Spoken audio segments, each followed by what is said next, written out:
Kumusta mga kaboxing? This is Boy Kalawang TV. So, kanina lang po mga idol naganap ang official weigh-in ng ating kababayang Pinoy na boksingero na mapapalaban bukas sa lugar ng Amerika sa Atlanta, Georgia, USA na si former two-time world challenger Michael Hot and Spicy Dasmariñas laban dito kay number 4 WBA featherweight top world contender Elijah Pierce. Dahil kanina lang po mga idol sa naganap na weigh-in nila Dasmariñas at Elijah Pierce sa lugar ng Amerika, tumimbang nga po ang ating kababayan na si Dasmariñas sa timbangan kanina ng 125.6 pounds, habang ang makakalaban naman po nito na Amerikanong boksingero na si Elijah Pierce ay tumimbang naman po ito sa timbangan ng 125.2 pounds. Kaya kapapasok nga po ang dalawang boksingero sa official weight limit ng featherweight division.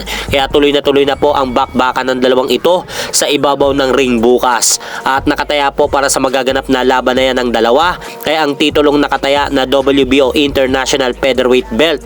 Kaya suportahan po natin mga idol at ipagdasal na ma-upset ni Michael Dasmariñas itong heavy favorite sa laban na si Elijah Pierce sa kanilang magaganap na laban bukas. At speaking WBO mga idol, may good news po tayo ngayong araw dahil sa latest update na inilabas na ranking ng WBO, umangat nga po sa number 6 spots ang pangalan ni former 3 Division World Champion John Riel Casimero na dating nasa ikapitong pwesto. Kaya nga lang po mga idol, may napapabalitang sa darating daw na laban ni Cuadro Alas ay aakyat na po ito ng 126 pounds division o featherweight division. At sa kabilang banda naman, muling magbabalik aksyon sa ibabaw ng lona itong ating pambatong Pinoy na boksingero sa middleweight division na si undefeated middleweight prospect Weljon the Triggerman Mindoro ngayon pong darating na August 15 sa lugar ng Amerika upang harapin po nito ang dating WBA Fede Latin Colombian champion na si Dormetes Potes na may kartadang 14 wins, 7 losses, 1 draw with 10 knockout.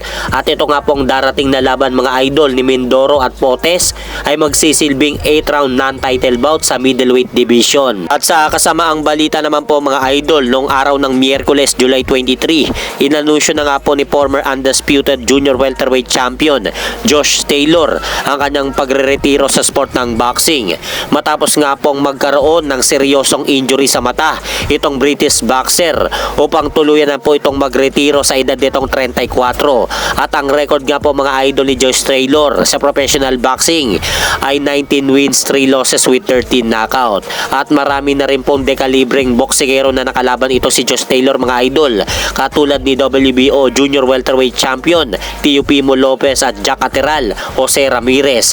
At ang huling laban nga po ni Josh Taylor mga idol ay itong kanyang kapwa British boxer na si Eko Esuman na tinalo rin po siya nito via 12 round unanimous decision. At hanggang dito na lang po muna ang aking update sa mga ganapan sa mundo ng boxing. At syempre mga idol, huwag nyo rin pong kalimutan pakisuportahan nyo naman po muna ang ating munting channel. Maraming salamat po.